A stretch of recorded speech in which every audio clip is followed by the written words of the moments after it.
শুভ সকাল সবাইকে। দেখো আজকে কি রান্না হচ্ছে আমাদের। এটা কি মাছ বলো তো? এই দেখো, মাগুর মাছ আর শিঙি মাছ, দেশি কিন্তু। হ্যাঁ, এই দেখো আমার শাশুড়ি মা এটা এখন ধোয়া বাছা করছে। বুদ্ধি দেখো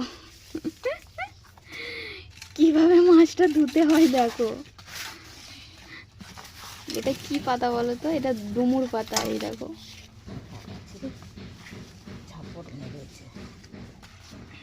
দেখো এইভাবে কাটতে হয়, পরিষ্কার করতে হয়। আজকে দুপুরের মেনু হচ্ছে মাগুর মাছ দিয়ে, কাঁচকলা দিয়ে, আলু দিয়ে ঝোল, পাতলা ঝোল। এই দেখো, তোমরা যে যে জানো না এই টেকনিকটা শিখে নাও, কীভাবে মাছ ধুতে হয় মাগুর মাছ। দেখো